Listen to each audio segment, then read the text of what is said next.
All right, we have got a fun one today as we get closer to kickoff. Fun fact, the JMU Sports News Podcast is officially entering year 9. Today we're getting into the fall wedding discourse that's taken over college football media and why On3 still refuses to cover G6 programs.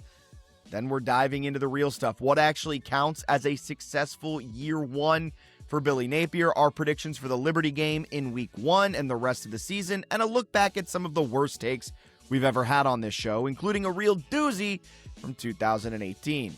We'll also run through the brand new podcast network schedule with To the House Season 3 and our brand new show, Purple Perspective, both live in your feeds right now. We'll take a quick break, then we'll be back with today's episode of the JMU Sports News Podcast. We'll be right back. Big win, huge play. Don't just remember it, wear the moment. Breaking Tea makes shirts that capture the game's biggest highlights right as they happen.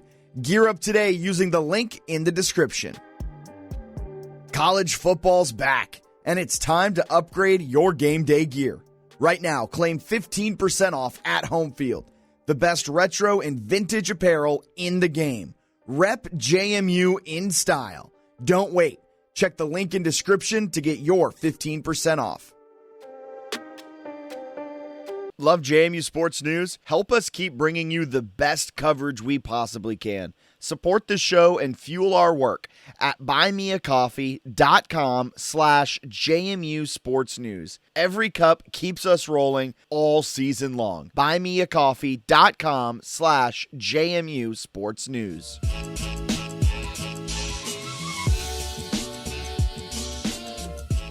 Welcome in to another edition of the JMU Sports News Podcast. I'm Bennett Conlin. I'm joined by Jack Fitzpatrick. And this is the last Saturday that you can get married. Because then college football starts and you better not be having one of them weddings when I'm trying to watch the dogs. I had a whole take about this on my morning show on ESPN Richmond, shameless plug. If that's what you want to be like, that's fine. My biggest issue with all of this fall wedding and discourse around how you should behave or not behave in the fall or whatever, I'm not going to yuck anyone's yum. Do what you want to do. I also think it's really stupid from the media who cover college football to be like, yeah, well, I cover it and I get paid to watch it, and even I can find time to get away from it. And it's like, okay, your shit still stinks, man. Get over yourself.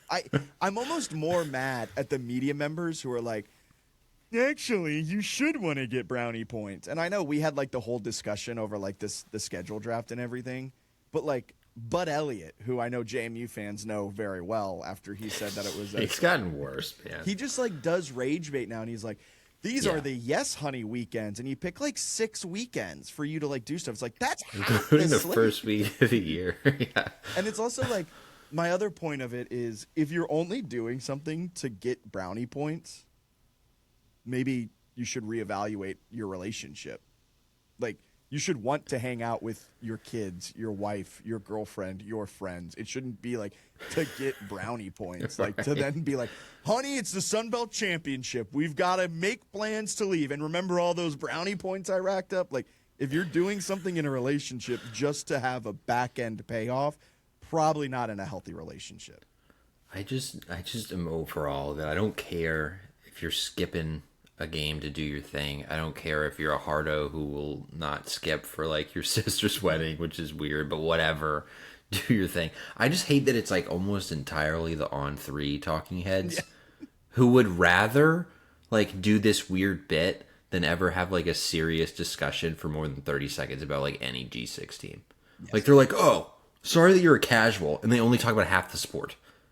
This might get cut from the podcast, but it's when we tried to reach out to On3 and essentially just got stonewalled by them because we didn't have enough views and listeners and everything. Maybe this doesn't stay in because I don't know where we're going to be working with On3. I don't know. We'll see how I feel when I edit it.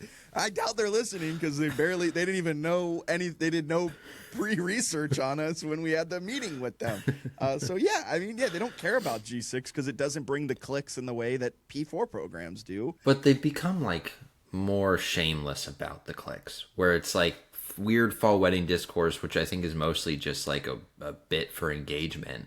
And then the Polymarket stuff is just gross. Yeah. Like they're shoving Polymarket down our throats. It's just like an unregulated gambling platform that you shouldn't have partnered with, but whatever. I do also love Polymarket realizing they were first to market in all of this. And this is maybe getting way too in the weeds of like PMs and real money gaming and everything. But like Polymarket was first to market in the American market. I didn't want to say market that many times, but like they beat everyone. And then Kalshi came in and they were like, Kalshi was like, what if we just like buy every single influencer? They even reached out to us when we went like semi-viral around the Oregon game. They're like, do you want to team up? And it's like, then they became like the prediction market in terms of like notoriety and becoming synonymous with sports. And now Polymarket's like, wait, we need to catch up. What if we just like throw money at On3? And On3's like, you want to give us money? What do we need to do? It's just gross. I'm excited for games to start. But even then, I wouldn't expect the people that are having the fall wedding discourse to acknowledge JMU or any of those teams, which is lame.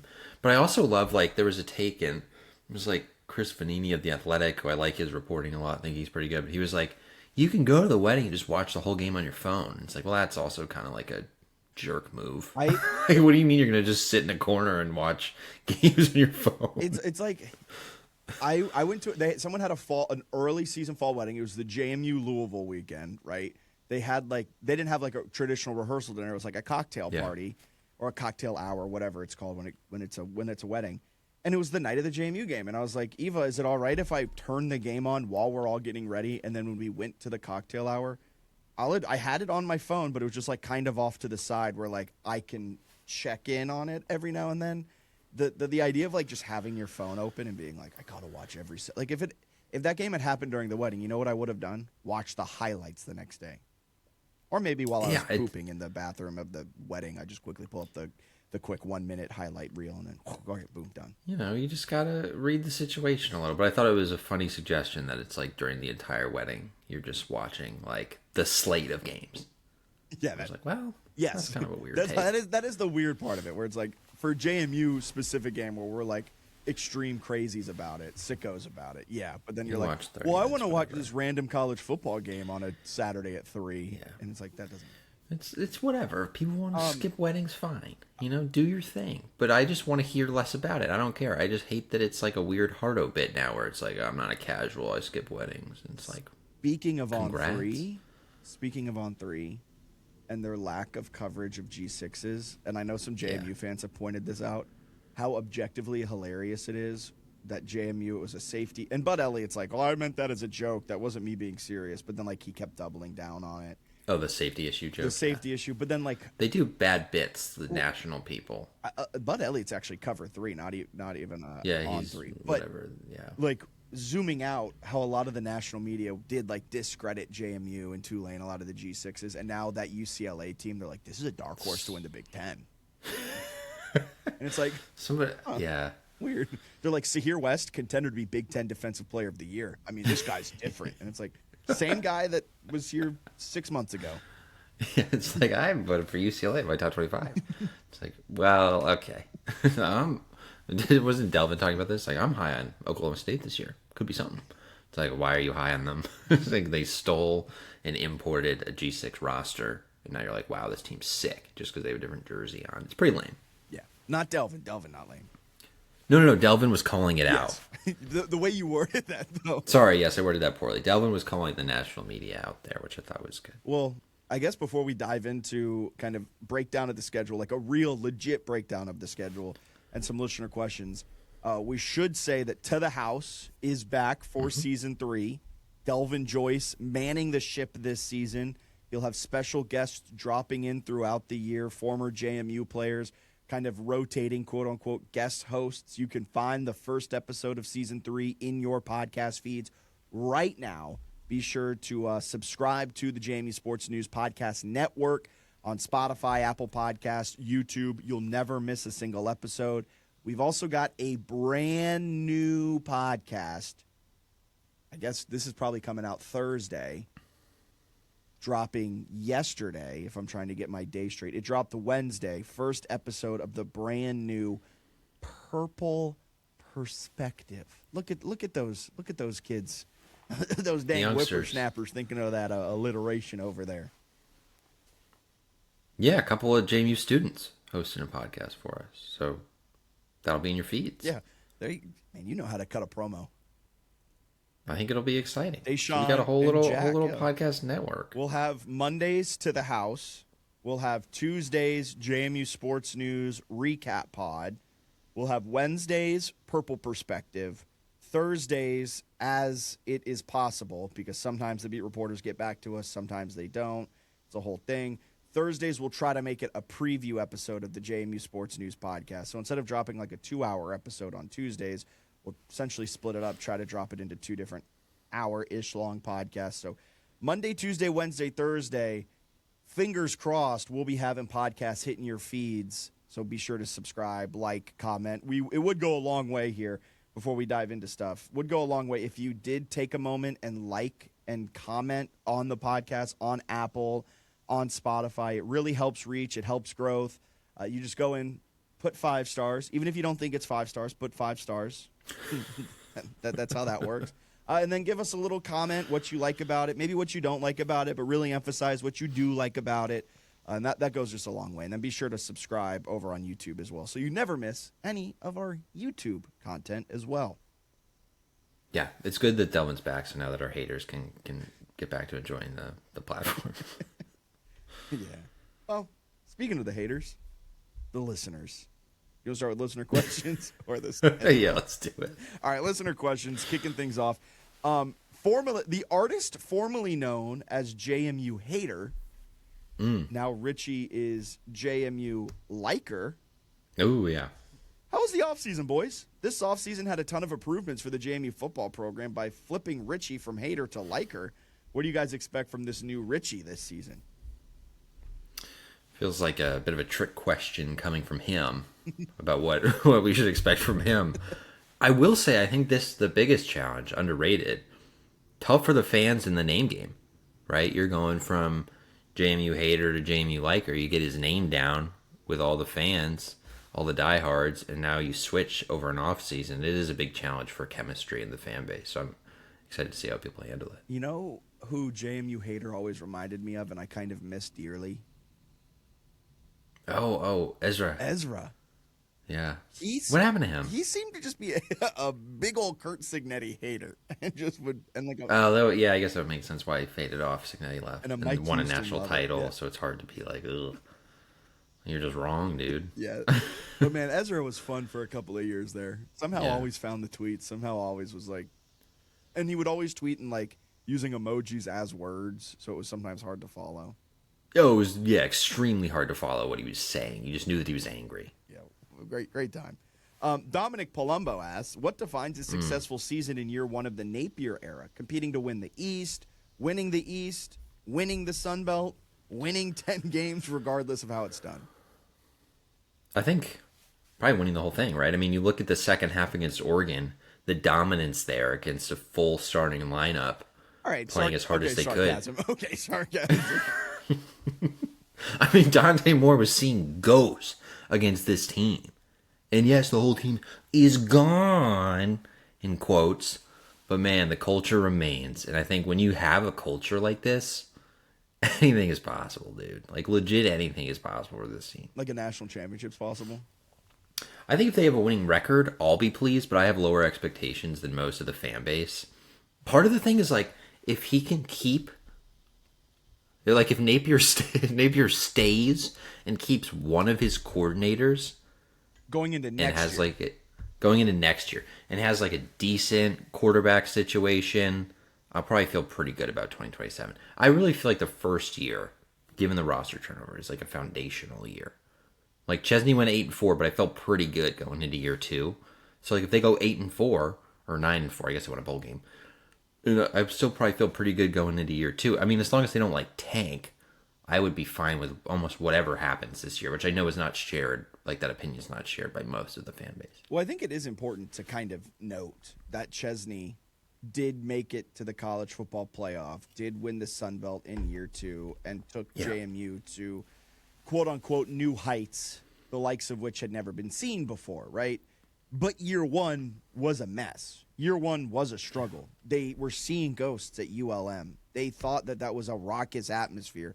They struggled mightily against Georgia Southern. Like, year one was tough for Chesney. You had the high of winning against UNC, but you also had the low of being booed at halftime against Gardner-Webb. You had the lows of losing to ULM and to Georgia Southern and blowing double-digit second-half leads to App State and to Marshall. Like, year one was a rocky experience for Chesney, but he made up for it in year two. So I kind of share the same sentiment that you have when it comes to Billy Napier year one. We all can expect 10 wins, and we would want to win the Sun Belt East and continue the momentum from last year. But it is still hard, even with the quote-unquote great culture and everything that JMU has going for it. It's hard to go from one guy to another and replace 90% of the production from one year to another. So as long as the nose doesn't just completely bottom out on this team and they do go 8-4 and they do make it to a bowl game and win a bowl game and they can carry that momentum into 27, I think that's a successful year. Would it be cool to see him playing in the Sun Belt Championship? Of course. Do I have that kind of underneath the surface of like what I want them to do? 1,000%. But it's all about maintaining momentum and not falling off a cliff going into 27. Yeah, that's kind of my thought. But it's a favorable schedule. They have what I think is a good roster, so there is a high ceiling. But at least for me, like, they weren't actually in contention last week of the season to win the East in 24. They were trying to play spoiler for Marshall and didn't get it done. And it was still a fine year. Like, they went 9-4, beat North Carolina. They had some good things. So I don't know. I don't think it's like playoff or bust, yes, or like Sunbelt title or bust even. Or even like making the Sunbelt title game or bust. Because I think Marshall, ODU, some of those teams are going to be decent this year. But also, it'd be nice if they contended for those, but it's year one of Napier. I think the expectations are certainly much lower than they will be in year two and year three. Unless, of course, he goes out and he does win the Sun Belt and sort of gives himself this, runway to go with where people just have trust built in after year one. But we'll see. Yeah, because you could argue 2023 was a college football playoff year. Yeah. Lawsuit, not lawsuit, blah, blah, blah, whatever it is. Like, yeah. You could argue that is essentially the same situation that Cignetti left as Chesney left. Like, you could compare the two pretty apples to apples. And then you saw what happened with Chesney year one. I'm kind of mentally preparing myself for like a late season bumpy road. Yeah. Because it is tough logistics wise. Like, this is the first time this entire coaching staff has gone through a Sun Belt season. And like, it's different than traveling for Florida. It's different than traveling with the Ragin' Cajuns. Like, it's just different. Daniel Merriman asks, what do you like the most and what do you like the least about this staff compared to Chez's and Kurt's crews?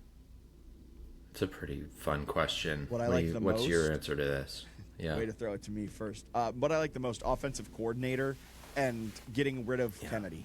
Like, that was amazing. Just get rid of him. And then I cannot wait for like week 3 and UCLA fans understand what we went through with Dean Kennedy, because right now everyone's so excited about him, similar to us, right? We had the same feelings. Right? Look at this wonder kid. He's worked from like SEC schools. Like, oh my goodness. Granted, we're kind of falling into the same trap with Aiken because we're like, look at this wonder when you kid. say it out loud. Maybe I should retract what I said. It's the hope that the new offensive coordinator brings is what I like the most, because we knew what Kennedy was. I was tired of it. I was more excited that he was leaving than I was sad Chesney was leaving. So I'm very excited about that. What I like the least, I don't know, the fact that like he took all of like the Wayne Knights and Sahir Wests of the team, and like I know that's not his staff, but like it's just a bummer that we don't have that talent anymore. I would say the most is probably Cam Aiken too. I'm excited about that. I'm excited that they're going to try to run tempo, which we'll get into in a second. And then least, like to me, is by far the fact that Napier just got canned.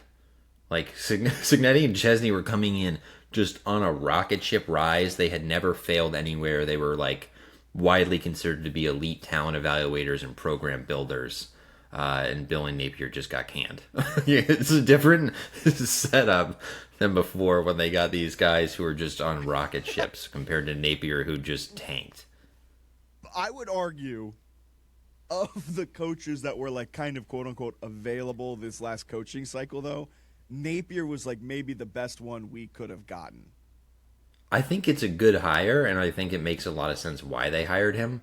But there is still something in the back of my mind of like he just failed. You know what I mean? Like I do think that he's learned from it. I think he's going to do things differently. I think it's an easier level to win. I think they have more like built-in advantages compared to conference peers. But he also just got fired at Florida, you know. So it's like Chesney was pretty proven to like do more with less. So is Cignetti. Like Napier just did less with more. Like less than a year ago. But then he learned from it, and he's got an offensive coordinator that's going to call plays. Yeah, I mean, I'm excited about Napier. I think it's a good hire. But if you're comparing the two, it's pretty clearly the fact that, like, it just didn't work out somewhere else. So there's a little hesitation there. Although I do think it's a good hire. I think it'll be fine.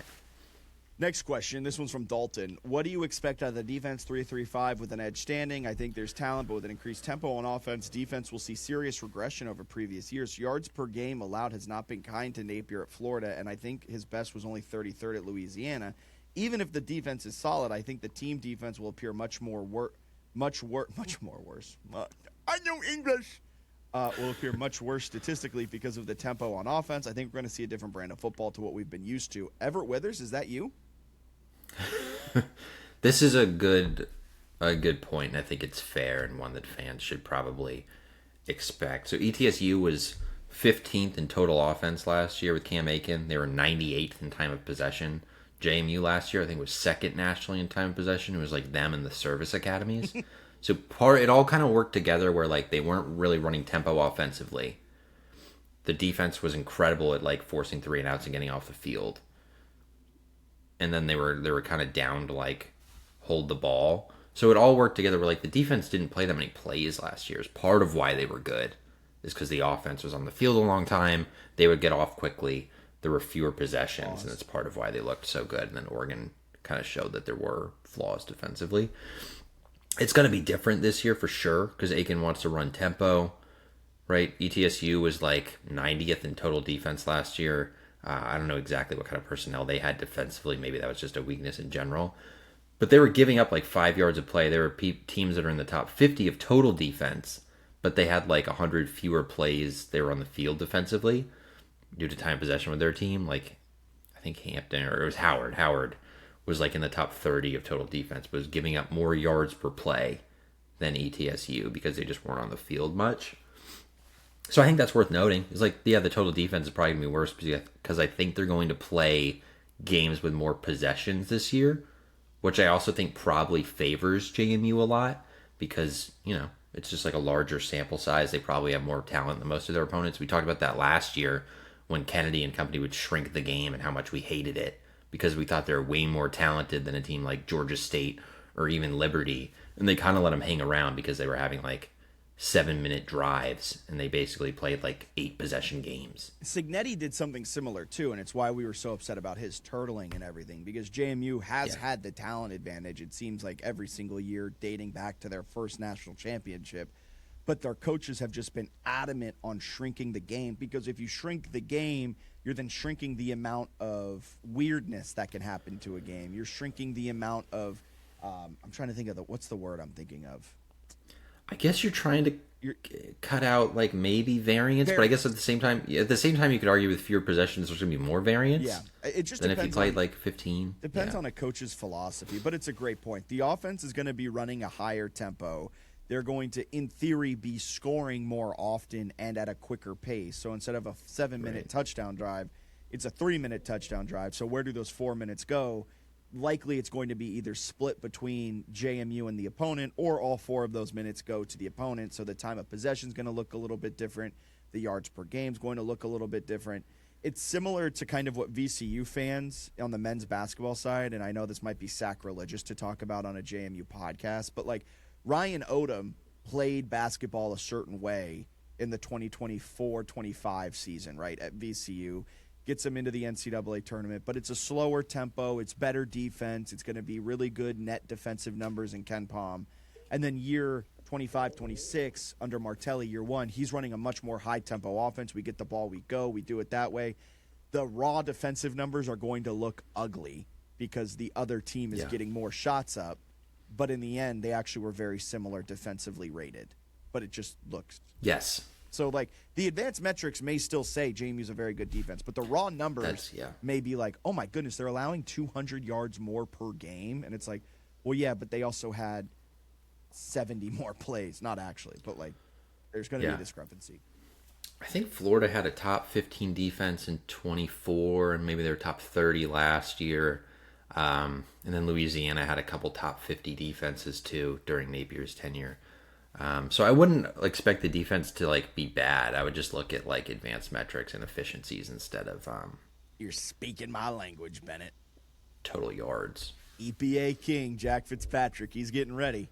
I'm getting ready for all those advanced metrics. Because I don't remember how many. I'll look it up. How many plays? I assume it's like ETSU ran a ton of plays. So like they're in the top, whatever they are, 15th last year in total offense.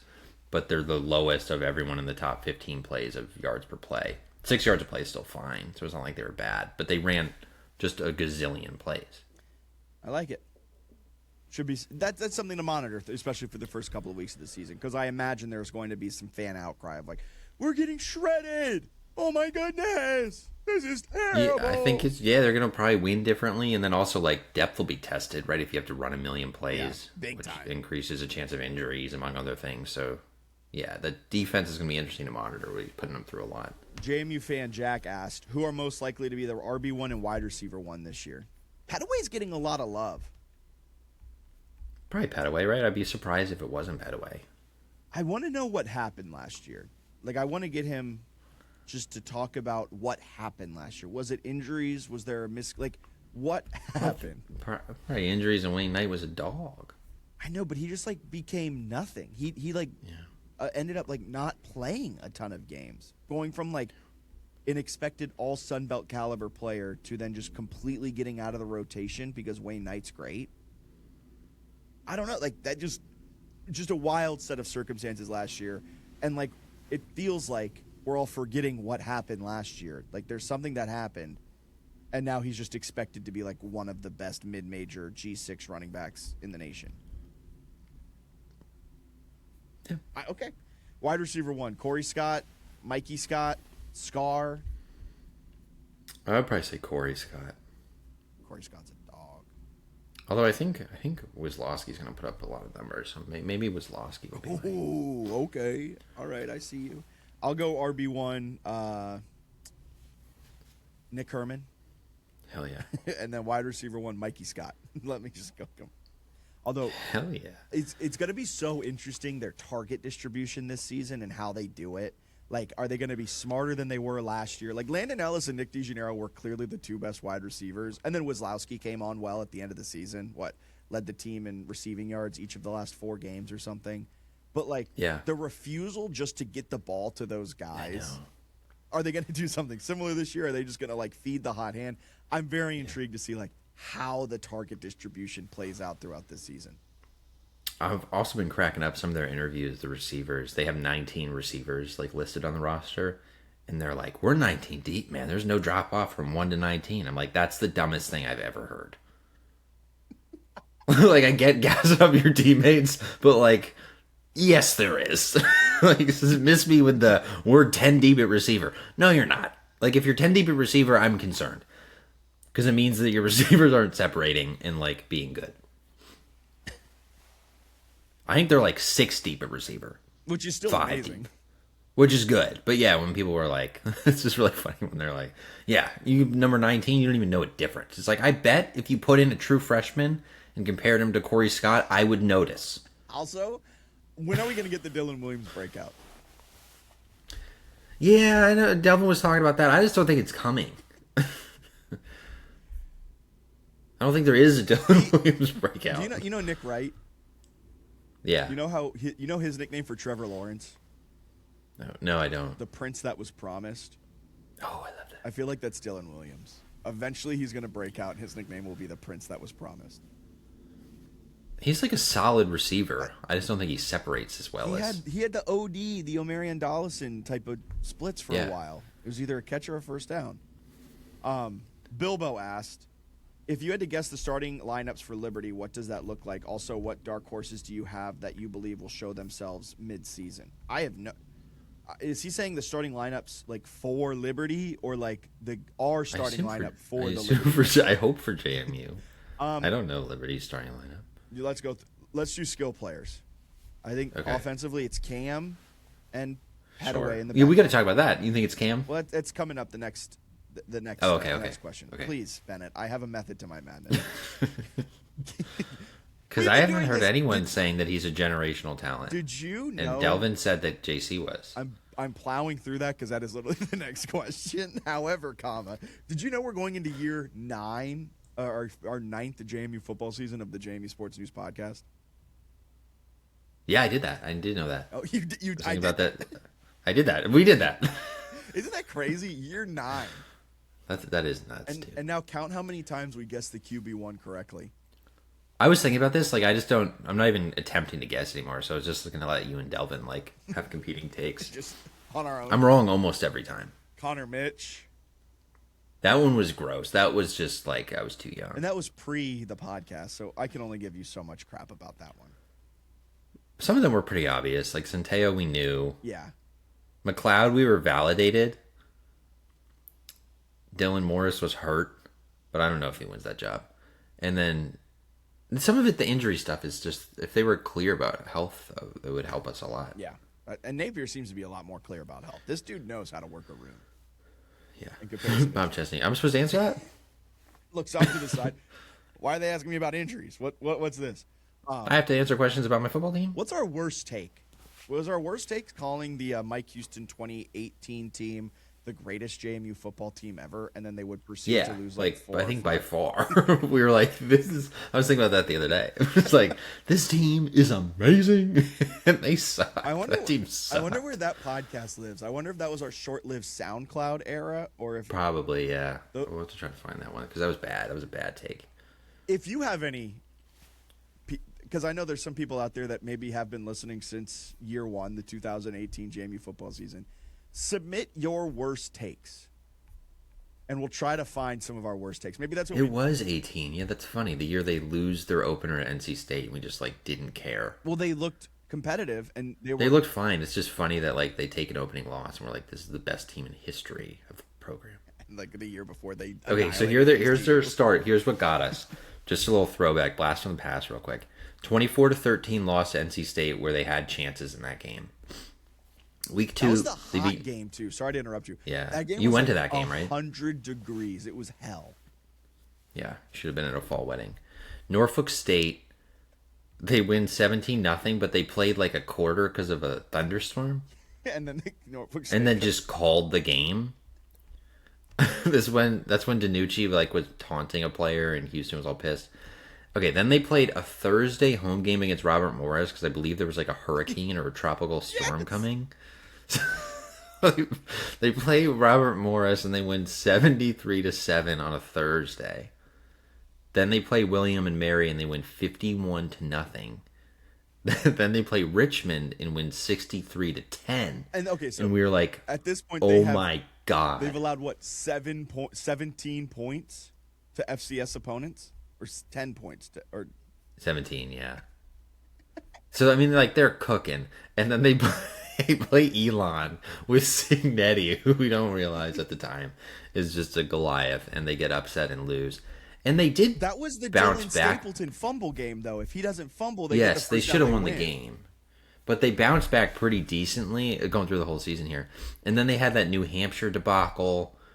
Oh, it was just a weird That was year. the 4 picks from DiNucci. They brought Cole in. Cole threw like a pick, and they put DiNucci Horrible, back in. yeah. And then they bounced back nicely and were playing decent ball. And then they like cruised by Delaware. And then they had the Colgate. Then Houston gets hired away by Charlotte. He leaks the Charlotte news so he could get the ECU news. And then like cried. He had crocodile tears. He was like, somebody leaked this. You did. Maybe that was the best football season in JMU history. That was hilarious. All right, so QB battle drama. This is from Rob Moorhead. I guess I'll just skip to it because you weren't letting me do my fake lineup. We'll kind of combine this. No, do the fake lineup. Okay, Cam at QB, Petaway at RB1, Corey Scott. You just tell me Nick Herman's your RB1 and you don't even have him. Week 1. We're talking week 1. Okay. When does Herman become your guy? Herman takes over about week 4. Okay.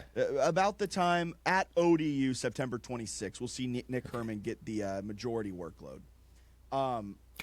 Wide receivers, Wazlowski, Corey Scott, and Harrison.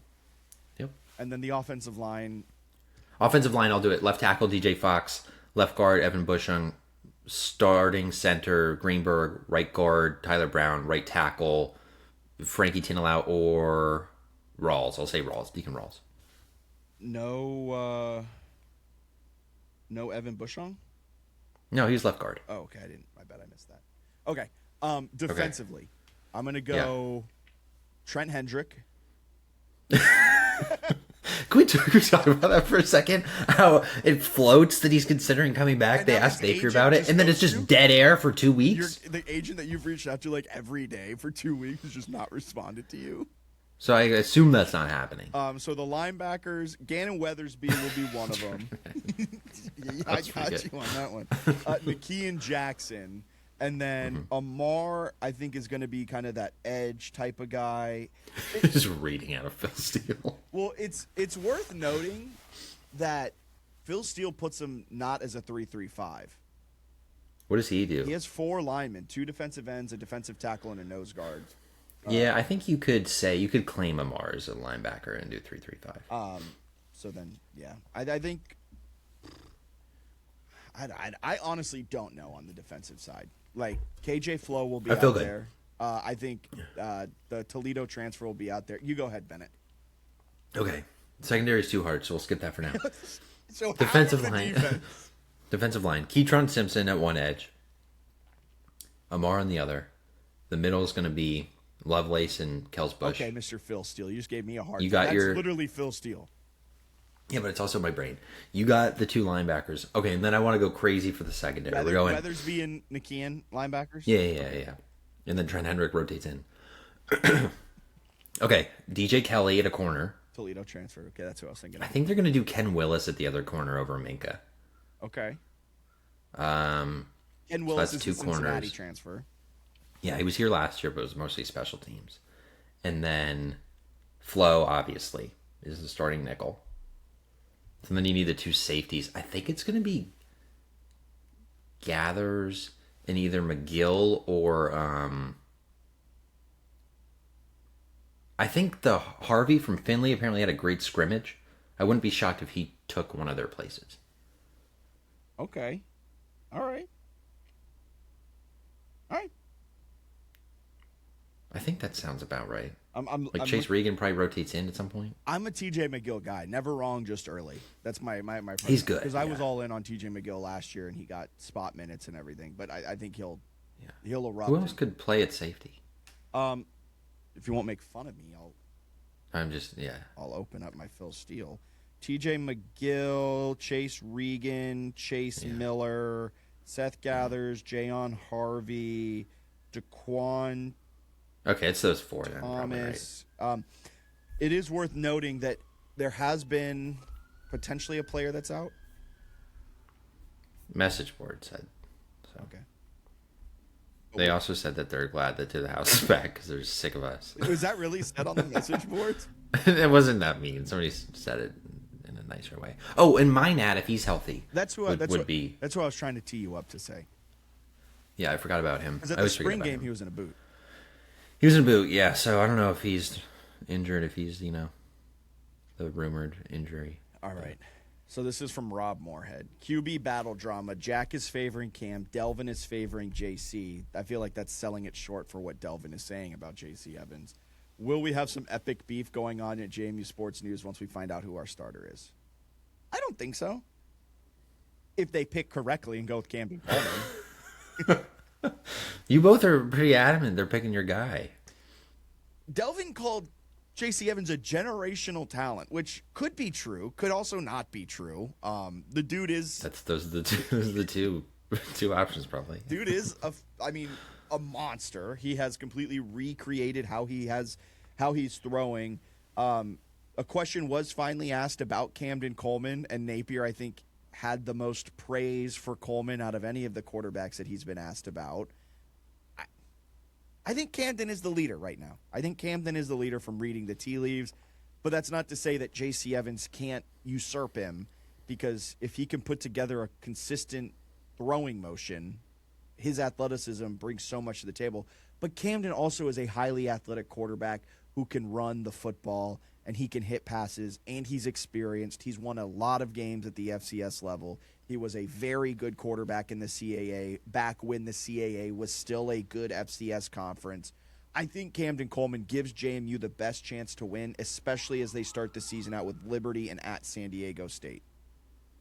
Yeah, and my guy Tanner Vivabul has been getting some good praise as well, so I would not count him out. Arrington Maiden also is in the room, and then Dobby Belfort could be a smokescreen. He could be the guy. 5-man race. It's a 5-man race again, I believe. Okay. Fully. Just wanted to check in. All right, that's all the listener questions. We'll throw to a quick break. Be back for schedule breakdown, unless you have anything else to add. No. All right, we'll be right back. Big win, huge play. Don't just remember it. Wear the moment. Breaking Tea makes shirts that capture the game's biggest highlights right as they happen. Gear up today using the link in the description. College football's back, and it's time to upgrade your game day gear. Right now, claim 15% off at Home Field. The best retro and vintage apparel in the game. Rep JMU in style. Don't wait. Check the link in description to get your 15% off. Love JMU Sports News? Help us keep bringing you the best coverage we possibly can. Support the show and fuel our work at buymeacoffee.com/JMU Sports News. Every cup keeps us rolling all season long. Buymeacoffee.com/JMU Sports News. All right, we're back in here on the JMU Sports News Podcast. Bennett, you ready to talk a little schedule breakdown? I am, yes. So let me go over it real quick. This is how I'm starting. Are we picking wins and losses? Are we just talking vibes right now? I'm just going to tell you what I think the season's going to go. Ready? Okay, go ahead. Win, win, win, win, win, win, win, win, win, win, win, win, win. We even win the bye weeks. Win. All right, so serious. Let's dive into it. Let's go win-loss. Okay. I'll keep track of it here on my handy-dandy Phil Steele. And say anything you're worried about, you're excited about. Worried about everything. I know you are. So we start with JMU Liberty. That's the September 5th game that gets us going. Inside Bridgeforth. Yeah? The Liberty moved like their quarterback 5 to tight end. And I scrolled the message boards the other day, and I can't do it again. I think it was yesterday. I can't do it again. And they're like, Liberty's starting quarterback is out. I was like, oh, Jesus Christ, you fucking morons. Sorry. What do you mean? What? They moved. There was news that Liberty moved its quarterback 5. It was like Belfort moving to receiver. Yeah. It would be like if a Liberty board was like, their starting quarterback is out. Oh, I see. They did that for him, and it's like, I just can't read this shit anymore. You guys are idiots, which is why they don't like me, because they think they're idiots. But anyway, I just wanted to say that. What's something JMU Liberty's got fans Vasco. Liberty fans have in common? They've got Vasco and Deshaun Purdy, who is your guy. Well, I wouldn't Charlotte. say he's my guy, but he was there my last year at Charlotte, yes. You know who else is like low-key our guy? Who? That I think Napier must have coached? Who? You remember his name, isn't it? That would help me. The Charlotte kid from Florida. Max Brown or something? Was that what it was? That can't be right. That doesn't sound right. Max Brown, isn't that the... Who are you trying to think of? I'm so confused. It's not Max Brown. That's the DJ Lagway? No, we played against him, and I thought he was good in 24. Sorry, and he sucks. Wasn't that Deshaun Purdy? No, it was the Florida kid. The 2024 Charlotte starting quarterback in Week 1. Yeah. What was his name? I don't know. I'm going to type away. Are you not Googling this? I am, but the typing. People got me in my head about the typing. Well, I need the answer to this question now. I'm finding it. Okay. Max Brown, but with no E. Okay. All right. There's some other actor, British actor, who comes up. Yeah, Max Brown, no E. He plays at West Virginia. Okay. Or he played at West Virginia last year. He went 1 for 3 with 7 yards and a pick for the Mountaineers. So His career completion percentage is 50.8. He has 3 passing touchdowns to 8 interceptions. And he played like 1 drive against us. And I was like, this kid's got stuff. And then he played the rest of the game. It was like, oh, maybe he doesn't have anything. Your quarterback ability, like your talent scouting on quarterback is so off. Connor, Mitch, Max, Brown. I'm like the, what's that girl's name? The anti-Chrissy Freud or whatever her name is. The woman who's like mad about the Diana Rustini stuff? Yeah, she says she's like a quarterback whisperer. Oh, okay. I'm like the opposite. I'm like a quarterback screamer, and I'm just yelling stuff that's wrong. All right, so Liberty week 1, win or loss? I don't know. Well, that's the whole point of this podcast. Hold on, let me give me 5 minutes to research Liberty. Okay, Liberty football. I'm gonna give it a win. I think it's a win, but I think they're gonna be a lot better than people think. They had 3 players. Do you see the Doak Walker Award watch list? That's like the best running back in the nation, right? Yeah, but they like messed up the list pretty bad. Like Duke has a returning. Petaway's on the list, by the way. Not implying that that's why it was bad, but the Doak Walker Award watch list. Duke had like a 1,000-yard rusher returning who's just not on it, but his backup who transferred to Liberty is on it. Liberty got 3 running backs on it. Isaac Brown from Louisville, notably not on the list. Nice. Just the worst list imaginable. I don't know who made it. So because they have 3 running backs on the Doak Award watch list, are you going to say they're going to beat JMU with a 3? I'll say no, but I think they're going to be like an 8 or more win team. I think they're going to be a lot better than JMU. Like, I think this could be a game, especially with the potential, like, figuring out chemistry stuff going on. Well, I think for JMU's sake, they kind of want Liberty to be a better team than what's necessarily expected because... Sorry, I'm writing. Never write and talk at the same time because then that will help like their overall strength of schedule, which sucks. Yeah, I mean, I think they'll be spicy this year. I'm excited for that game. I think that'll be a good game.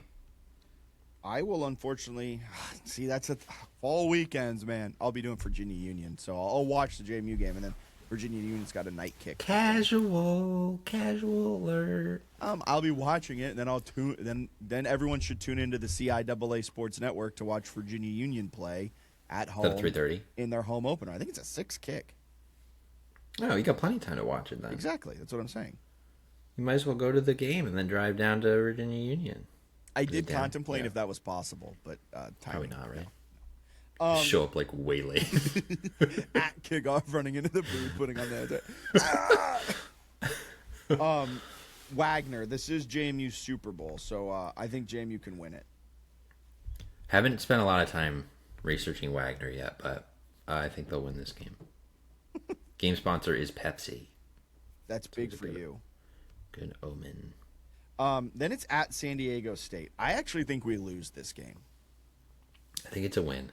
You do? You think they go out first? Their defense is going to be trash, and I hate their quarterback. Really? They lost like their whole defense. Their defense is going to be way worse. All right. Okay. Yeah. I have it as a loss. Okay. Because it's the first big road trip. It is the first road trip of the Napier era. And it's just I think it's going to be tough to go West Coast. I don't know about that. They're going to use plane probably. I would hope. It doesn't take that long. Only 6 hours. I think they'll be fine. All right. ODU. This one I think they're going to lose. Really? Yeah. ODU's defense should be nice. They've come really close to beating JMU since the FBS move a couple of times. Oh, yeah. I mean, this has been a very fun rivalry. Looking back at last year as I take a look, they did dominate ODU pretty badly last year, but that first half was close. You remember that first half? It sounds like you're mocking me. but yes, I remember the first half. 2024 was the close game where they won 35. 30 and 23 was really close. 23 was close where they won 30-27. And then 2022, they just boat raced ODU 37-3. 2022, the fans tried to kill Dodson Teo. Little peek behind that. We were sitting next to an ODU fan, and I think he was trying to because we were heckling nicely, but normal stuff. were being nice. We weren't calling for anyone's head. And then out of nowhere, the ODU fan sitting next to us, Todd Centeio, drops back and he goes, "Kill him! Kill him!" And we turned and we were like, "Whoa, man!" He goes, and like gives us a thumbs up. We're like, "No, that's not how that one works."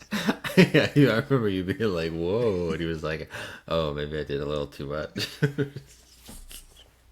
So, ODU. But so 2 of the years utterly dominated them. 2 of the years relatively close. Yeah. I think JMU wins that one.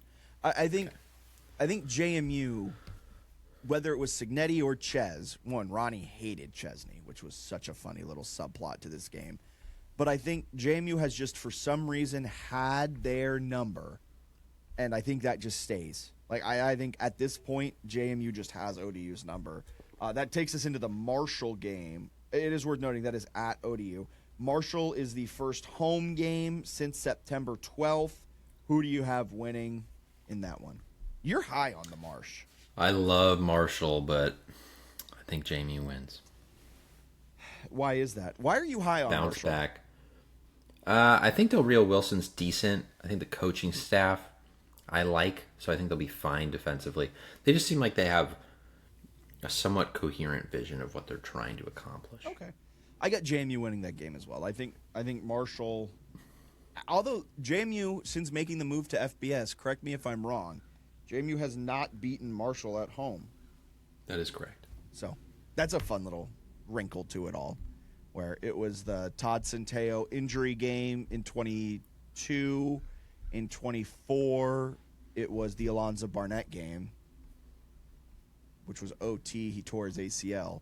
So I think JMU gets that monkey off of its back, but then the next week is at Georgia Southern, and I think we lose that game, and we cannot get that monkey off our back. For some reason, Statesboro is just a place JMU cannot win. I think it continues. I think JMU wins. First time ever in Statesboro. I think Georgia Southern is going to stink. Again, I'm really upset that the schedule makers gave us Georgia Southern before the month of November, because we all know how bad Clay Helton melts down in the month of November. I think he might start it earlier this year. Maybe just do a full-on meltdown. Do you think he gets fired at the end of the year if he does? I can't remember his contract's kind of. He's got like a very nice.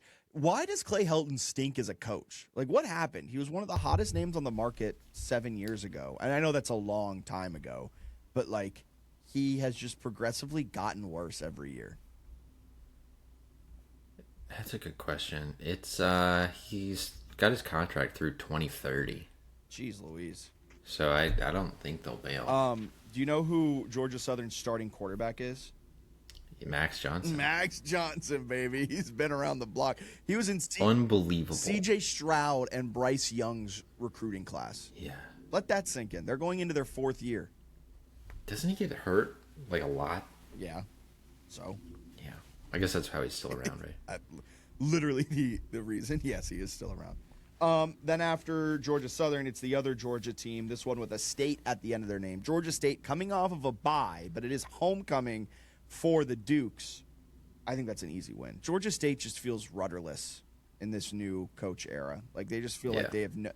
There was a point where I thought Georgia State was kind of finding their rhythm and getting up, and then their head coach left to be the O-line coach at South Carolina. That dude was crazy. Sean Elliott. No, not Sean Elliott. Yeah, Sean Elliott. Was it Sean Elliott? I think so. App State's coach was Sean Clark. Yeah. All right, I mixed them up in my head. Then, since then, they just really haven't found anything with Del McGee. No, they have not, but they have that one beat reporter who's funny. Yes, they do. Brady, is that his name? Oh, I think they might have 2 then. Isn't there like I remember Ben Hofer is getting into fights with somebody named Ben, like Moore or That's something. right. Yeah. How does a team like that have 2 beat writers? All right, whatever. That's a good question. App State at App. It's a Thursday night game. This is the start of 3 straight Thursday games. Yeah, that's gross. Which is also like, you don't get the mini bye advantage when you have 3 straight Thursday games. That's right. You only have your mini bye advantage at the end when it's at Southern Miss into at UConn. But I think login stinks, but I'm going to say loss. You think that's a loss at? I think it's a little trap situation, maybe. Okay. I also think there's a chance that they're just better than we think. I have no faith in App. I also think JMU wants to get a little revenge for the 2024 blown lead. Although you think they'll do the dog thing? I hope not. JMU did just like utterly obliterate this App State team a year ago. Like yeah, 58-10, and they outgained them by like 500 yards. I'd never seen a beatdown that bad. Can App State really close the gap that much in one offseason? I don't think so. I think JMU wins. At this point, I have JMU with 2 losses at San Diego State and at Georgia Southern. You've got JMU with 2 losses as well at ODU and at App. That brings us to Troy, which I think is a loss. I'll say they beat Troy at home. I think it's just tough with that second in a row Thursday game, but I would love. It is weird. Like it's just a weird part of the schedule. The schedule makers did Napier no favors in his first year. Like 3 straight Thursday games in the meat of your conference schedule. At San Diego State's a game you have to add because you need to play a game and everything. Yeah. Virginia Tech kind of screwed you and everything, but it's just a tough schedule there, especially whatever. Then they're on the road at Southern Miss. If they don't win this game, fire Napier. Okay, yeah, circle that one on your calendar. I like that. Folks, circle November 5th. Southern Miss should be real bad. Yes. Then they're on the road again at UConn. I'm calling this bye week number 1 because if they lose any games in the lead up to this UConn game, it will mean nothing. Yeah, I think they'll be fine here. It will probably be a little chilly. But it's Jason Candle who underachieved with a ton of talent at Toledo, and I think he has less talent in this roster. I don't really think it's going to be a very good UConn team. It reminds me of the Tim Albin first year at Charlotte last year, where it's like, all right, they got this MAC coach. He's kind of been this hot commodity the last couple of years. You finally pried him away from his MAC school. All of not necessarily hope, but in the case of Charlotte, they're like, we've got our guy. And then he went 1-11, and it was like, huh. And I feel like something similar is happening at UConn, where it's like, we got our guy, and they're going to go 2-10. It's like, they could stink, yeah. And then that finishes out with Coastal. I think that's a win. I think it's an easy I do too, yeah. I would love to talk myself into 10-2. You did talk yourself into 10-2. I talked myself into 9-3. 1, 2, 3. My losses at SDSU, at Georgia Southern, and home against Troy.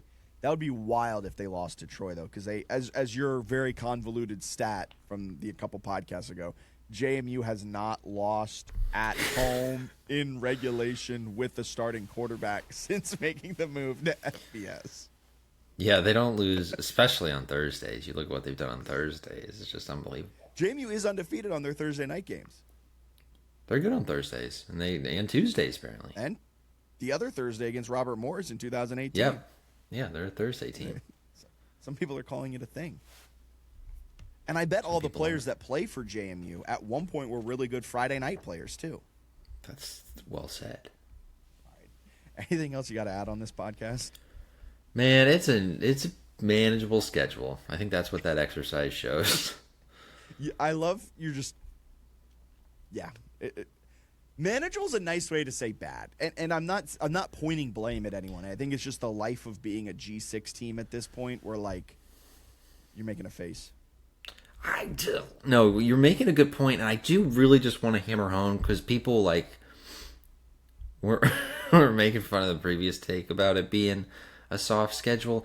It's a soft schedule, and I think it will be considered nationally a soft schedule throughout the season. And I don't think there are very many things that will change that because it doesn't have a P4, which every advanced metric is going to kill. And people are like, well, what if, the Sun Belt plays a lot better in these non-conference games than we expect? It's like, sure, man, if Georgia Southern and Clay Helton beat Clemson, then yeah, maybe it'll look better. But do you think that's going to happen, or do you think they're going to get 40-pieced by Clemson? Because I think they're going to get 40-pieced. And also people are like, well, they could be playing the CUSA champion and the Pac-12 champion. That does not move the needle whatsoever. Thank you. Like, San Diego State maybe could if they beat UCLA in week 2. Like, so, but to be clear, we think that JMU's new team would beat San Diego State, but the old team that made the playoff, that has been like helped with other P4 transfers in a higher budget, is going to lose to them at home. I don't think so. Like, I don't understand that logic at all. San Diego State's going to be fine. I don't think they're going to be like some juggernaut. And then I've heard some people be like, oh, UConn could be something. UConn sucks. UConn will suck. UConn means nothing. They will hurt the strength of schedule. Yeah. I think that's well put. I think undefeated, and you got to hope that like an AAC's team stumbles into 2 losses. Yeah, and we don't need to get into it now. But the other thing is just like the national perception of the Oregon result is very different than the JMU fan perspective of the Oregon result. Yes, the national perspective is that JMU got their wheels beat in and that they lost a game in epic fashion. Because they did. It was like 48-13. The game was over in the second quarter. Yeah. I don't think the committee is going to be eager to put them back in. I'll just leave it at that. I think they have to really prove themselves to return, or the field can expand, and then I don't think anyone really cares. Yeah, I think that's well put. I had something I wanted to bring up here at the end, but I forgot what it is, so we'll plow through it. That's been the JMU Sports News Podcast. Be sure to like, comment, subscribe, do all of that fun stuff wherever you find your podcast, YouTube, Apple, Spotify. That way you never miss an episode. Mondays, we've got To the House. Tuesdays, we've got JMU Sports News once we get the season going. Wednesdays, we've got The Purple Perspective, our brand new student-hosted podcast featuring Deshaun Joyce and Jack Cutts. And then on Thursdays, why are we hiring kids, these young whippersnappers, where I got to question how to pronounce their last name? Is it Coots or is it Cutts? I will ask him. Yeah, we gotta ask because it was Ben earlier for like the whole season. I couldn't remember if it was Hofer or Hoffer. I know. Now I'm back in the same thing, and then Thursdays we've got the JMU Sports News Podcast as well, our preview episode where we'll try to feature beat reporters who want to come on and talk about their team leading up to the game. So be sure to like, comment, subscribe, do all of that fun stuff. If you like the podcast, if you want to support the podcast, it means a ton. You can like, you can comment. You can give us 5 stars, and you can buy us a coffee if you want as well. buymeacoffee.com/JMU Sports News, and you can do it over there. Your support means everything to us. It's why we've been doing it for now going into year 9 of a football season. A lot's happened over those 9 years, Bennett. You're in like your 15th house since then. Like That's right. That's exactly right. Rent a new place, it seems like every 6 months. That's right. Oh, and importantly, Jacob Thomas had an interception in a preseason game, man. He might make a roster. And also, importantly, the women's soccer team, this will be on the SEC Network Thursday, is playing Georgia in Georgia's football stadium. I keep forgetting this is happening, but that's pretty cool if you want to tune into that on Thursday night at 7. I love it. I do forget that one's happening. And that JMU women's soccer team, pretty nice. Ginny Lackey back. Might be. Yeah. I think she was named to the Mac Herman watch list to begin the season, which is essentially like the Heisman Trophy for soccer. They have it both for the women's side and the men's side. She's already got 2 goals in 2 games. On this base, she's going to break the all-time scoring record. She's a dog. There might be a chance that we have to revisit our greatest JMU athletes of all time. Yes. By the time she leaves JMU. Yeah, very true. She may find her way into like the top 3. All right. I don't know why she's here, but good for her. All right. For Bennett, Conlon, I'm Jack Fitzpatrick. You have a great rest of your day. See ya.